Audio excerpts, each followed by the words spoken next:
నమస్తే, welcome to స్వతంత్ర. నేను మురళి. ముందుగా హెడ్లైన్స్ చూద్దాం. సంక్రాంతి తర్వాత వైసీపీ ఇన్ఛార్జీల 4వ జాబితా. బాలినేని టికెట్పై ఎంపీ విజయసాయి కీలక వ్యాఖ్యలు.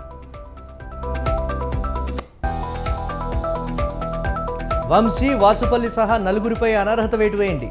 శాసనసభ కార్యదర్శికి టీడీఎల్పీ పిటిషన్.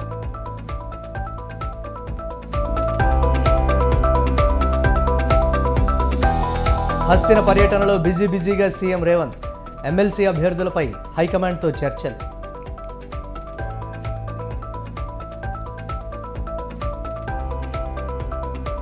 అభయహస్తం దరఖాస్తుల ఎంపిక విధానంపై చర్చ. సచివాలయంలో ప్రజాపాలన సబ్ కమిటీ భేటీ.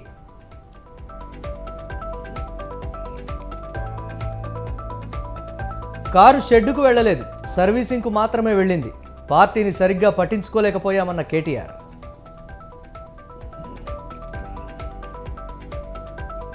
6 లేన్లు, 22 కిలోమీటర్ల పొడవు అటల్ సేతును జాతికి అంకితం చేసిన ప్రధాని.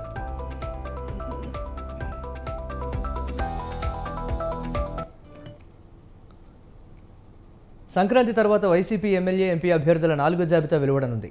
15 అసెంబ్లీ స్థానాల్లో మార్పులుండే అవకాశం ఉంది. మార్కాపురం, కనిగిరి, గిద్దలూరు, కందుకూరు, తిరువూరు, పెందుర్తి, ఆళ్లగడ్డ, గోపాలపురం, కొవ్వూరు, నందికొట్కూరు, మడకశిర, సింగనమలతో పాటు ఎస్కోట, చౌడవరం, జీడి, నెల్లూరు అసెంబ్లీ నియోజకవర్గాల్లో మార్పులుండే అవకాశం ఉంది.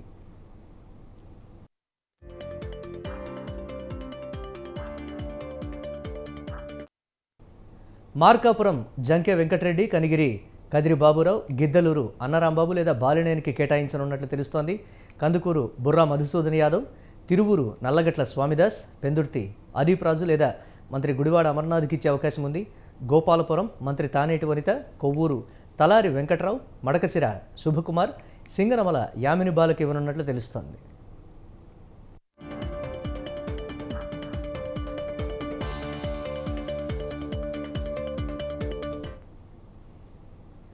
వైద్యారోగ్య శాఖపై ముఖ్యమంత్రి వైఎస్ జగన్మోహన్ రెడ్డి సమీక్ష నిర్వహించారు. ఆరోగ్యశ్రీని ఎలా వినియోగించుకోవాలనే దానిపై ముమ్మరంగా ప్రచారం చేయాలని, జగనన్న ఆరోగ్య సురక్ష కార్యక్రమంలో గుర్తించిన రోగులకు వైద్య చికిత్సలపై ప్రత్యేక దృష్టి పెట్టాలని సీఎం ఆదేశించారు.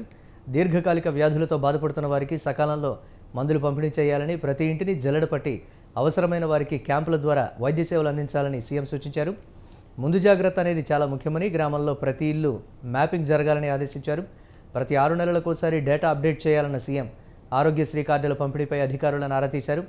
ఆరోగ్యశ్రీ ద్వారా ఉచితంగా 25 లక్షల వరకు వైద్య సేవలు, ఈ సేవలు ఎలా పొందాలన్న విషయంలో ఎవరికీ సందేహాలు ఉండకూడదని వైద్య ఆరోగ్య శాఖ సమీక్షలో మరోసారి సీఎం స్పష్టం చేశారు.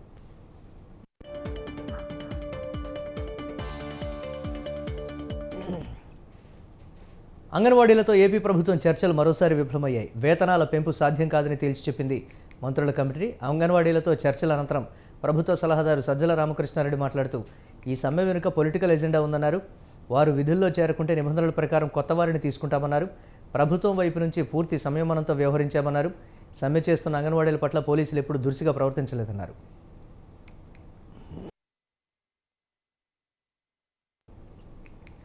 ఎన్నికల వేళ ఆంధ్రప్రదేశ్ రాజకీయాలు హీటెక్కిస్తున్నాయి. ఇన్ఛార్జీల మార్పు పేరుతో వైసీపీ అధిష్టానం విడుదల చేసిన 3వ జాబితాపై అసంతృప్త సెగలు భగ్గుమంటున్నాయి. కొందరు ఎమ్మెల్యేలు ఇతర పార్టీల్లోకి వెళుతుంటే ఇంకొందరు పార్టీ తీరుపై అసంతృప్తి వ్యక్తం చేస్తున్నారు.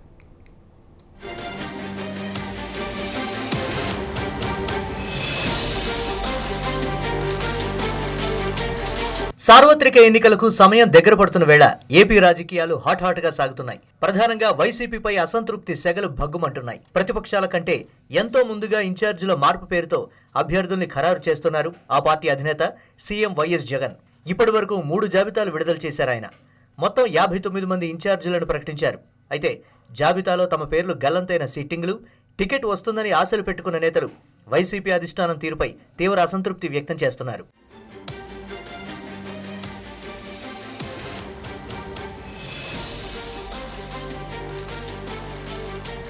ఈ నేపథ్యంలోనే పెనమలూరు నుంచి టికెట్ దక్కని వైసీపీ ఎమ్మెల్యే పార్థసారథి కీలక నిర్ణయం తీసుకున్నారు. తన సిట్టింగ్ సీటు ఈసారి మంత్రి జోగి రమేష్ కు అధిష్టానం ఇవ్వడంతో పెనమలూరు టికెట్ ఆశించి భంగపడ్డారు వైసీపీ నేత పడమట సురేష్. అధిష్టానం నిర్ణయంపై ఆగ్రహించిన ఆయన ఎట్టి పరిస్థితుల్లోనూ జోగి రమేష్ కు సహకరించేది లేదని తేల్చి చెప్పారు. దీంతో స్థానికంగా ఉన్న క్యాడర్లో అయోమయం నెలకొంది.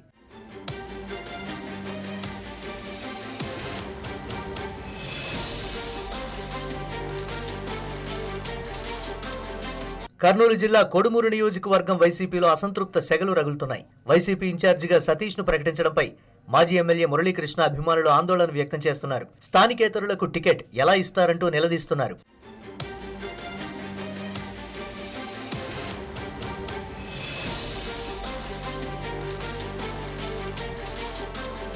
ఇక టీడీపీ నుంచి వైసీపీలో చేరి ఎంపీ టికెట్ దక్కించుకున్న కేసినేని నానిపై తీవ్ర స్థాయిలో ఫైర్ అయ్యారు టీడీపీ నేత బుద్ధా వెంకన్న.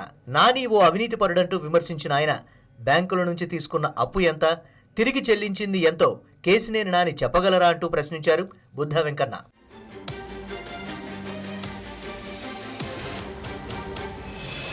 మరోవైపు ఆళ్లగడ్డ నియోజకవర్గంలో టీడీపీ వర్గపోరు అధిష్టానానికి తలనొప్పిగా మారింది. మాజీ మంత్రి అఖిలప్రియ, ఏవి సుబ్బారెడ్డి మధ్య పచ్చగడ్డి వేస్తే భగ్గుమనే పరిస్థితి నెలకొంది. తాజాగా ఈ వ్యవహారంలో కీలక వ్యాఖ్యలు చేశారు ఏవి సుబ్బారెడ్డి. పార్టీ ఆదేశిస్తే ఆళ్లగడ్డ నుంచి పోటీకి సిద్ధమని, అదే సమయంలో అఖిలప్రియకు సీటిస్తే మాత్రం సహకరించే ప్రసక్తే లేదంటూ తెగేసి చెప్తున్నారు ఏవి సుబ్బారెడ్డి. ఇదే ఇప్పుడు కలకలం రేపుతోంది.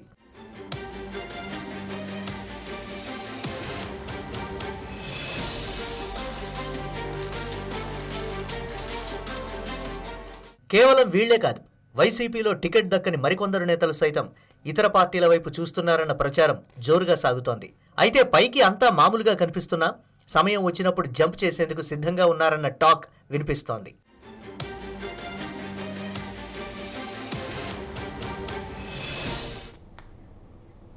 విజయవాడని అభివృద్ధి చేసింది టీడీపీ అధినేత చంద్రబాబు నాయుడు అని చిన్ని అన్నారు. కానీ ఆయన దయతో ఎంపీగా గెలిచిన ఆ వ్యక్తి విజయవాడకి చంద్రబాబు ద్రోహం చేశాడు అనడం దుర్మార్గమన్నారు.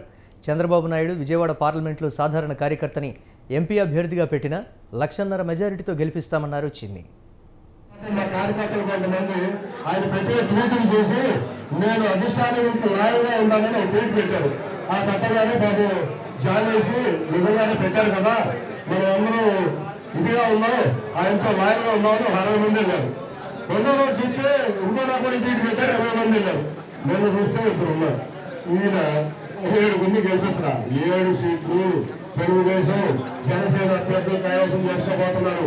చూద్దాం 2 నెలల్లో నీ చేతలు ఏందో నీకు తెలుసుకుంటే ఎవరిని అభ్యర్థిగా ఉంచోబెట్టిన విజయవాడ పార్లమెంట్ లో ఒక కార్యకర్తని అభ్యర్థిగా ఉంచోబెట్టిన చంద్రబాబు నాయుడు గారు అటువంటి వ్యక్తి 1,50,000 మెజార్టీగా కలబోతారు.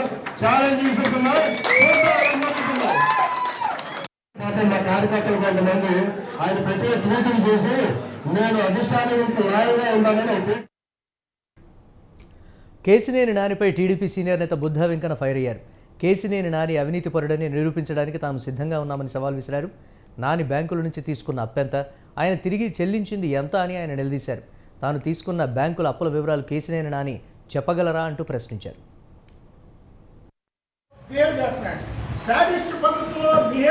మీరు చూసుకోండి, ఇవాళ కేసీఆర్ నాని పార్టీ మారాడని చెప్పడం కాదు, గుంటూరు పార్లమెంట్ సభ్యులు గల్లాజీ గారు ఒక జెంటిల్మెన్, లేదా ప్రభుత్వానికి సంబంధించిన ఇతర కమిటీల్లో కానీ పక్కన ఉన్నటువంటి జేడీఎంకి మెంబర్గా వేసాడు. కానీ ఏ రోజు కూడా ఈ శాడిస్ట్ నాని ఏ రోజు చేయలేదు చంద్రబాబు గారు. 14 నుంచే ఇతన్ని దూరం పెట్టడం జరిగింది. చంద్రబాబు నాయుడు 100 దేశాల ప్రజలు అండగా ఉంటే చంద్రబాబు నాయుడు అధ్యక్షతో చంద్రబాబు నాయుడు ఇచ్చిన తీర్మానంతో ఎంపీ అయినటువంటి వాడివి చంద్రబాబు గారి మీద అక్రమ కేసు పెట్టినటువంటి జగన్మోహన్ రెడ్డి ఇంటి మీద కానీ వెళ్ళావా? చంద్రబాబు నాయుడు గారి మీద అక్రమ కేసు పెట్టినటువంటి సిఐడి వాళ్ళ మీద కానీ వెళ్ళావా? నేను చంద్రబాబు నాయుడు గారి మీద అక్రమ కేసు పెట్టి. సంక్రాంతి తర్వాత ఏపీ కాంగ్రెస్లో పెనుమార్పులు రానున్నాయని తెలిపారు AP PCC chief Gidugu Rudraraju. పొత్తుల విషయంలో సిపిఐ, సిపిఎం సహా ఇతర పార్టీలతో మాట్లాడుతున్నామని అన్నారు. విజయవాడ ఆంధ్రరత్న భవన్లో ఏర్పాటు చేసిన సమావేశంలో పాల్గొన్న ఆయన కలిసి వచ్చే పార్టీలతో ఎన్నికలకు వెళ్తామని స్పష్టం చేశారు.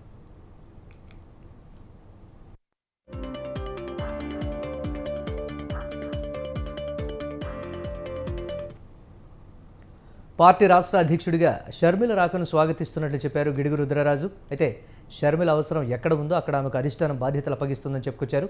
అయితే షర్మిలకు ఏపీ రాష్ట్ర కాంగ్రెస్ బాధ్యతలు అప్పగించవద్దంటూ మాజీ ఎంపీ హర్షకుమార్ చేసిన వ్యాఖ్యలు ఆయన వ్యక్తిగతమని తెలిపారు గిడుగు రుద్రరాజు. మరోవైపు రాష్ట్రంలోని పలువురు సిట్టింగ్ ఎమ్మెల్యేలు, మాజీ ఎమ్మెల్యేలు టచ్లో ఉన్నట్లు తెలిపారు గిడుగు. ఈ నెల 17న screening committee chairman Madhusudan Mistry రాష్ట్రానికి వస్తున్నారని, అప్పటి నుంచి ఎన్నికల ప్రక్రియ, అభ్యర్థుల ఎంపికపై కసరత్తు ప్రారంభమవుతుందని తెలిపారు ఏపీ పీసీసీ చీఫ్.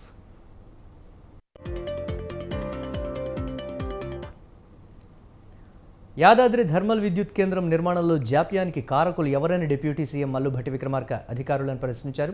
ఇంధన శాఖ కార్యదర్శి రిజ్వీతో కలిసి BHEL అధికారులతో యాదాద్రి పవర్ ప్లాంట్పై సమీక్షించారు.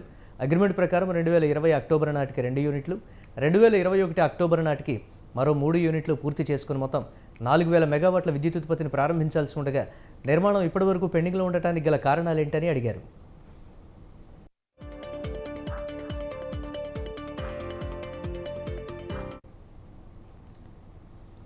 కాంపిటేటివ్ బిడ్డింగ్ విధానాల్లో టెండర్లను ఆహ్వానించకుండా నామినేషన్ పద్ధతిలో BHELకు ఎందుకు పనులు అప్పగించారని అడిగారు. యాదాద్రి విద్యుత్ కేంద్రం నిర్మాణానికి జెన్కో రూపొందించిన అంచనాలు, BHEL కోట్ చేసిన రేటు, ధరల విషయంలో BHELతో జరిగిన సంప్రదింపులు, అగ్రిమెంట్ విలువ వంటి అంశాలతో సమగ్ర నివేదిక సమర్పించాలని ఇంధన శాఖ కార్యదర్శిని ఆదేశించారు.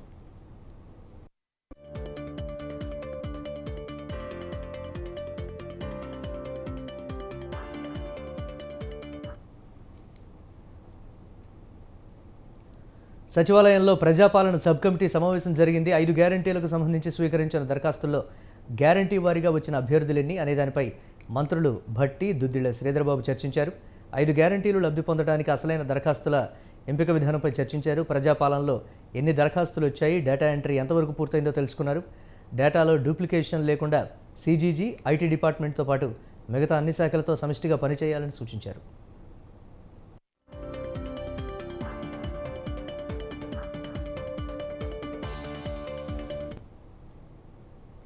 నల్గొండ జిల్లా రైతాంగానికి సాగునీరు అందించేందుకు తక్షణ చర్యలు చేపట్టాలని మంత్రులు కోమటిరెడ్డి వెంకటరెడ్డి, ఉత్తమ్ కుమార్ రెడ్డి అధికారులను ఆదేశించారు. నల్గొండ జిల్లా సాగునీటి ప్రాజెక్టులపై సమీక్షలో జిల్లాలో సాగునీటి ప్రాజెక్టులను త్వరితగతిన పూర్తి చేసేందుకు చేపట్టాల్సిన చర్యల గురించి దిశానిర్దేశం చేశారు. గత ప్రభుత్వంలో నల్గొండ సాగునీటి ప్రాజెక్టులకు తీరని అన్యాయం జరిగిందన్నారు మంత్రి కోమటిరెడ్డి వెంకటరెడ్డి. మెజారిటీ పనులు పూర్తయిన SLBC ప్రాజెక్టును కూడా నిర్లక్ష్యం చేసి వదిలేశారని ఆయన ఆవేదన వ్యక్తం చేశారు. తాను స్వయంగా ఎన్నోసార్లు ఈ ప్రాజెక్టు గురించి అసెంబ్లీలో మాట్లాడినా ఆనాటి ముఖ్యమంత్రి కనీసం స్పందించలేదన్నారు. 1,00,000 ఎకరాలకు సాగునీరు అందించే ఉదయ సముద్రం, బ్రాహ్మణ, వెల్లముల లిఫ్ట్ ఇరిగేషన్ స్కీమ్ కెనాల్స్తో పాటు పెండింగ్లో ఉన్న SLBC టన్నెల్ పనులను యుద్ధ ప్రాతిపదికన చేపట్టి పూర్తి చేయాలన్నారు మంత్రి ఉత్తమ్ కుమార్ రెడ్డి. గత కాంగ్రెస్ ప్రభుత్వంలోనే SLBC కాలువలను పూర్తి చేసినప్పటికీ BRS ప్రభుత్వం కనీసం మెయింటెనెన్స్ కూడా చేయలేదన్నారు.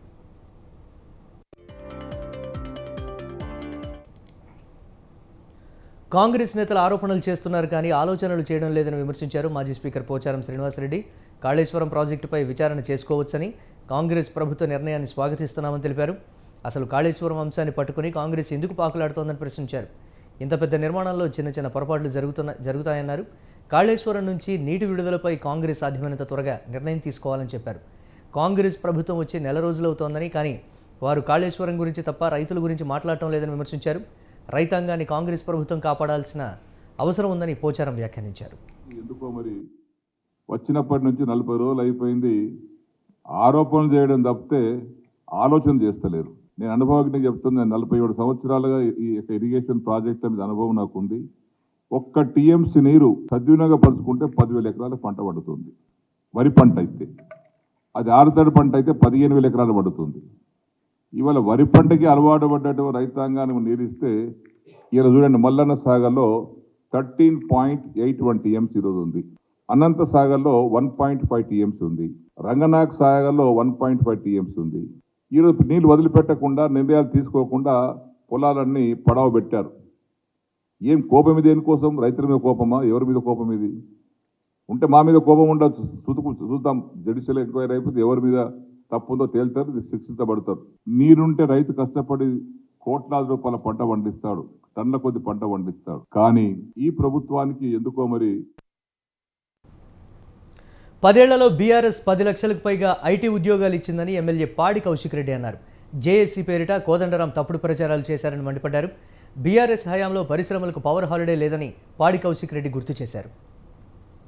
ముఖ్యమంత్రి గారిని నేను ఒక్కటే అడగదలుచుకున్నా, పోయిన ఎన్నికలలో ఏమని చెప్పిర్రు?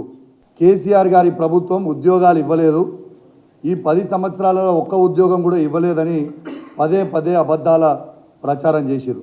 మరి నేను అడుగుతా ఉన్నా గౌరవ ముఖ్యమంత్రి గారిని, మరి జనవరి 4th రోజు మీరు జీతాలు వేసిరు కదా మీరే, మరియు మేము ఉద్యోగాలు ఇచ్చిన 1,60,063 మందికి మరి మీరు జీతాలు ఇచ్చిండ్రా, ఇయ్యలేదా? మీరు అబద్ధాల పునాది మీద ఇలా ప్రభుత్వంని ఏర్పాటు చేశారు. ఇవాళ మీరు యావత్ తెలంగాణ ప్రజలకి మీరు జవాబు చెప్పాల్సిన అవసరం ఉంది.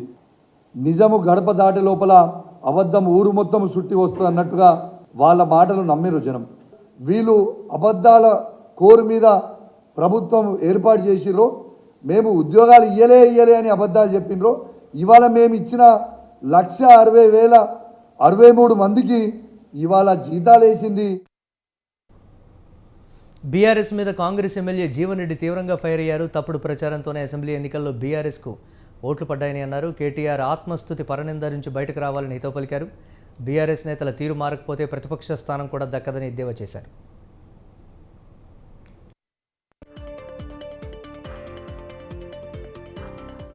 పార్టీ వారి పార్లమెంటరీ పార్టీ సమీక్షా సమావేశాలలో కేటీఆర్ గారు ఏదైతున్నదో వాళ్ళు చేసిన పనులకు అనుగుణంగా ప్రచారం చేసుకోలేకపోవడంతో ఓటమి పాలైనట్టు పేర్కోవడం ఆశ్చర్యం కలుగుతుంది. అంటే నిజంగా వాళ్ళకి ఇంకా కూడా జ్ఞానోదయం రాకపోవడం దురదృష్టకరం. అసలు వాళ్ళు చేసుకున్నదే ప్రచారం తప్ప పనులు చేయలే కాబట్టి ఈ పరిస్థితి ఎదురైందని చెప్పంటున్నాను. వాళ్ళ నియంతృత్వ పోకడలు, అహంకార కుటుంబ పాలనతోని ప్రభుత్వం అంటే ప్రజలు ప్రభుత్వ సంబంధాలు కొనసాగినప్పుడు మాత్రమే మనం ఆశించిన ఫలితాలు పొందుతాం. నువ్వు ప్రగతి భవన్ ఏదైతుందో గడిల పాలన చేసి అసలు పాలన అనేదే లేకుండా మాకు ప్రచారం లేకుండా ఓడిపోయినాం. నువ్వు అమలు చేసింది ఏంటని నీకు ప్రచారం. రాహుల్ గాంధీ జోడో యాత్రపై జేపీ నడ్డా చేసిన వ్యాఖ్యలను తీవ్రంగా ఖండిస్తున్నామని అన్నారు కాంగ్రెస్ నేత మల్లు రవి. జోడో యాత్రలో కాంగ్రెస్ గొప్పల గురించి రాహుల్ చెప్పలేదన్నారు. అలాగే బీజేపీ ఇతర ప్రతిపక్షాలపై విమర్శలు కూడా చేయలేదని గుర్తు చేశారు. కేవలం ప్రజా సమస్యలను మాత్రమే తెలుసుకుంటూ రాహుల్ గాంధీ పాదయాత్ర చేపట్టారని చెప్పారు. అటువంటి పాదయాత్రపై జేపీ నడ్డా విమర్శలు చేయడం కరెక్ట్ కాదన్నారు.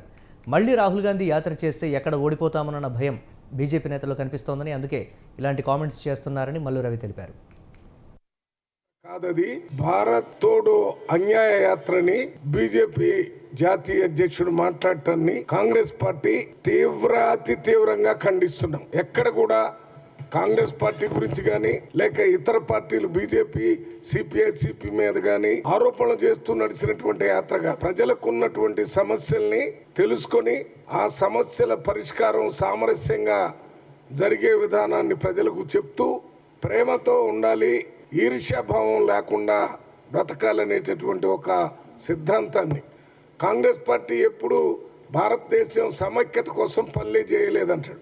మిస్టర్ నడ్డా గుర్తుంచుకో, రేపు జరగబోయే పార్లమెంట్ ఎన్నికల్లో కాంగ్రెస్ పార్టీకి మేలు జరుగుతుంది ఈ యాత్ర వల్లనేటటువంటి ఆలోచనతో.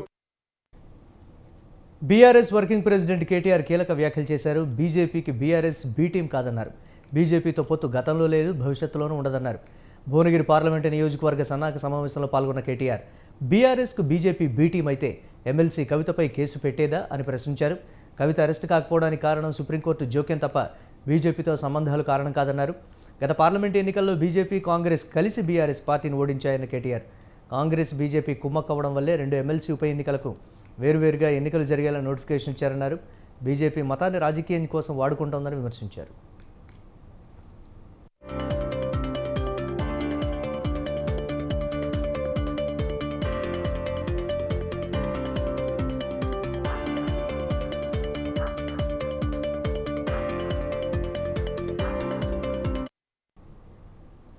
రైల్వే ప్రాజెక్టులు అభివృద్ధి పనులను కేంద్ర మంత్రి కిషన్ రెడ్డి పరిశీలించారు. ప్రధాని మోదీ నేతృత్వంలో దేశవ్యాప్తంగా రైల్వే వ్యవస్థ ఎంతో అభివృద్ధి చెందిందన్నారు. రైల్వేకు అత్యంత ప్రాధాన్యత ఇచ్చి 1,000 కోట్లతో ప్రాజెక్టులు పూర్తి చేస్తున్నామన్నారు. 3 రాష్ట్రాల్లో బీజేపీ అనూహ్యంగా ఎన్నికల్లో విజయం సాధించడమే ప్రజల్లో బీజేపీకి ఉన్న ఆదరణకు నిదర్శనమన్నారు. రానున్న రోజుల్లో సుస్థిరమైన ప్రభుత్వం నరేంద్ర మోదీ నాయకత్వంలో ఏర్పడుతుందన్నారు.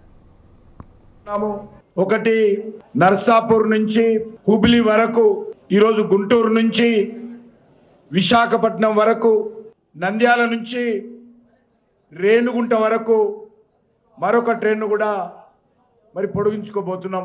అనేక రకాల ముఖ్యమైనటువంటి అన్ని ప్రాంతాల్లో ఆగేటువంటి అవకాశం ఉంటుంది. గత అనేక రోజుల కంటే నరేంద్ర మోడీ గారు ప్రధానమంత్రి అయిన తర్వాత డెడికేటెడ్ ఫ్రైట్ కారిడార్స్ ఏర్పాటు చేశాము. టోటల్ 100% ఎలక్ట్రిఫికేషన్ కోసం కూడా 1,000 కోట్ల రూపాయలు ఖర్చు పెడతా ఉన్నాం. సంతోషం.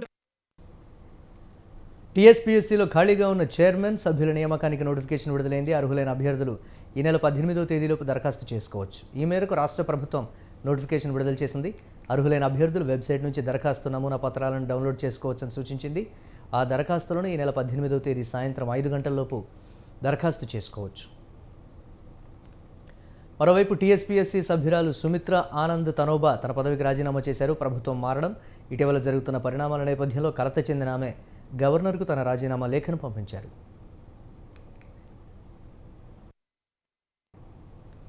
తాను ఎంపీకి నుంచి పోటీ చేయాలా లేక అసెంబ్లీ నుంచి పోటీ చేయాలా అనే అంశంపై స్పష్టత ఇవ్వాలని రాష్ట్ర కార్మిక శాఖ మంత్రి గుమ్మనూరు జయరాం తన అనుచరులను కోరారు. నామినేషన్ దాఖలకు 2 నెలల సమయం ఉందని, మీరు అనుకుంటే ఏవైనా మార్పులు చేసుకుంటానని అన్నారు.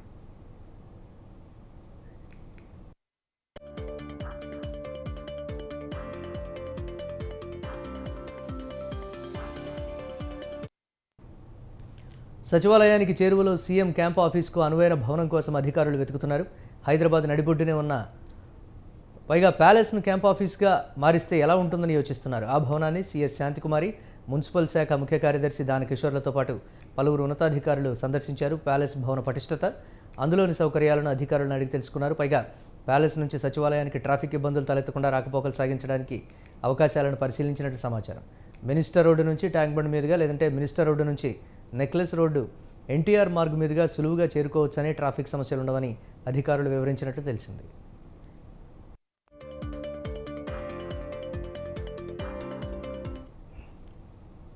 దేశంలోని 15 రాష్ట్రాల్లో కోవిడ్ JN.1 సబ్ వేరియంట్ కేసులు ప్రబలుతున్నాయి. 15 రాష్ట్రాల్లో 923 కేసులు నమోదైనప్పటికీ కోవిడ్ సబ్ వేరియంట్ సోకిన వారిలో ఎక్కువ మంది ఇంట్లోనే చికిత్స చేయించుకుంటున్నారని వైద్యాధికారులు చెప్పారు. కోవిడ్ కేసుల సంఖ్య పెరుగుతున్న నేపథ్యంలో నిరంతరం నిఘా ఉంచాలని రాష్ట్రాలు, కేంద్రపాలిత ప్రాంతాలను కేంద్ర ఆరోగ్య మంత్రిత్వ శాఖ కోరింది. దేశంలోని 15 రాష్ట్రాల్లో 923 కేసులు నమోదయ్యాయి. కర్ణాటక రాష్ట్రంలో అత్యధికంగా 214 కేసులు నమోదయ్యాయని Indian SARS-CoV-2 genomics consortium data తెలిపింది. మహారాష్ట్రలో 170 కోవిడ్ JN.1 సబ్ వేరియంట్ కేసులు వెలుగు చూశాయి. కేరళలో 154 కేసులు, ఏపీలో 105, గుజరాత్లో 76, గోవాలో 66 కోవిడ్ పాజిటివ్ కేసులు నమోదయ్యాయి.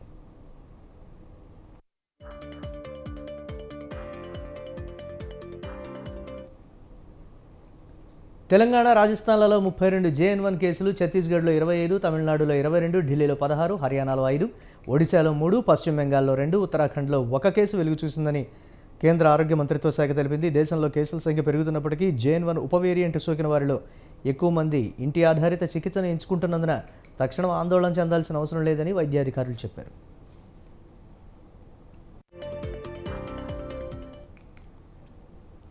నీటి పంపకాల అంశంలో కేంద్రం గెజిట్పై సుప్రీంకోర్టులో జరిగిన విచారణ వాయిదా పడింది. విచారణను 2 వారాల పాటు వాయిదా వేసింది సుప్రీంకోర్టు ద్విసభ్య ధర్మాసనం. నీటి పంపకాల అంశంలో కృష్ణా ట్రైబ్యునల్ విచారణపై సుప్రీంకోర్టులో విచారణ సాగింది.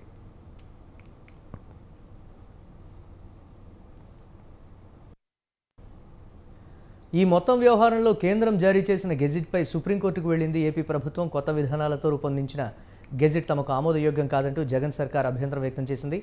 అనంతరం గతేడాది అక్టోబర్ 6న సుప్రీంకోర్టుకు వెళ్లింది ఆంధ్రప్రదేశ్ ప్రభుత్వం. దీంతో ఏపీ వేసిన పిటిషన్పై కేంద్రంతో పాటు తెలంగాణ ప్రభుత్వానికి నోటీసులు ఇచ్చింది సుప్రీంకోర్టు. అత్యున్నత న్యాయస్థానం నుంచి నోటీసులు రావడంతో కేంద్ర జలశక్తి శాఖ స్పందించింది.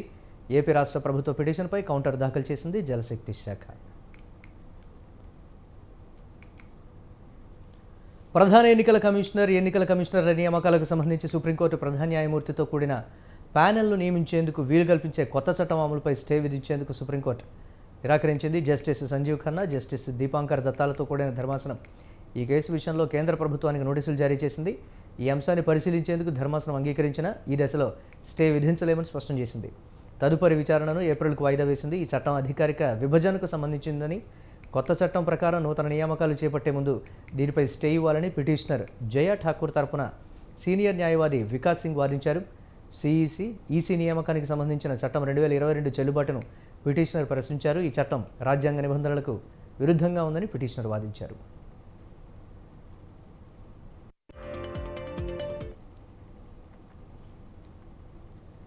దివంగత ప్రధాని అటల్ బిహారీ వాజ్పేయి పేరుతో నిర్మించిన అటల్ సేతును ప్రధాని నరేంద్ర మోదీ ప్రారంభించారు.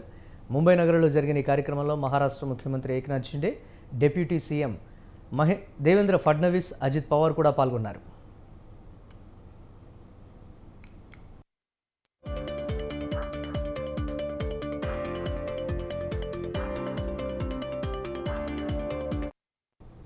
అటల్ సేతు భారతదేశంలో అతి పొడవైన సముద్రంపై నిర్మించిన వంతెన. ముంబై ట్రాన్స్ హార్బర్ లింక్గా వ్యవహరిస్తున్న సముద్రంపై అతిపెద్ద వంతెనను అటల్ బిహారీ వాజ్పేయి సేవారి నవసేవ అటల్ సేతుగా నామకరణం చేశారు. 17,840 కోట్ల రూపాయల ఖర్చుతో ఈ వంతెన నిర్మించారు. 21.8 కిలోమీటర్ల పొడవైన 6 లేన్ల వంతెన ఇది. 5.5 కిలోమీటర్ల రోడ్డు మార్గంలోనూ 16.5 కిలోమీటర్ల పొడవు సముద్రం మీదుగా ఈ వంతెన సాగుతుంది. 2016 డిసెంబర్లో ఈ వంతెనకు ప్రధాని నరేంద్ర మోదీ శంకుస్థాపన చేశారు. ప్రస్తుతం ఆయన చేతుల మీదుగానే ప్రారంభోత్సవం జరిగింది. అటల్ సేతు వల్ల ప్రయోజనాలు ఎన్నో ఉన్నాయి. ఇది ముంబై అంతర్జాతీయ విమానాశ్రయం, నవీ ముంబై అంతర్జాతీయ విమానాశ్రయానికి వేగవంతమైన కనెక్టివిటీని అందిస్తుంది. దీనివల్ల ముంబై నుంచి పూణే, గోవా, ఇతర ప్రాంతాలకు, దక్షిణాది రాష్ట్రాలకు వెళ్లే ప్రయాణ దూరం తగ్గడమే కాక ముంబై పోర్టు, జవహర్లాల్ నెహ్రూ పోర్టు మధ్య కనెక్టివిటీ కూడా మెరుగుపడుతుంది. అటల్ సేతు ప్రారంభించిన తరువాత ప్రధాని నవీ ముంబైలో 12,700 కోట్ల రూపాయల ఖర్చుతో నిర్మించిన పలు అభివృద్ధి ప్రాజెక్టులను ప్రారంభించారు. ఈస్టర్న్ ఫ్రీవేజ్ ఆరెంజ్ గేట్ నుంచి మెరైన్ డ్రైవ్ వరకు భూగర్భంలో నిర్మించే రోడ్డు సొరంగ మార్గానికి శంకుస్థాపన చేశారు. 9.2 కిలోమీటర్ల సొరంగ మార్గాన్ని 8,700 కోట్ల రూపాయలతో నిర్మిస్తారు.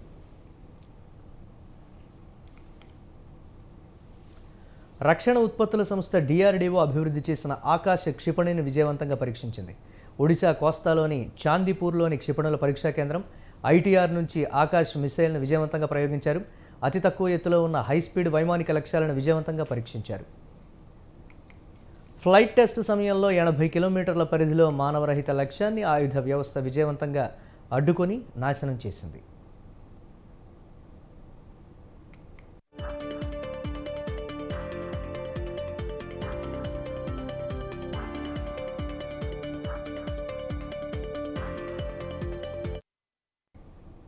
ఇవి ఇప్పటి వరకున్న అప్డేట్స్. కీప్ వాచింగ్ స్వతంత్ర.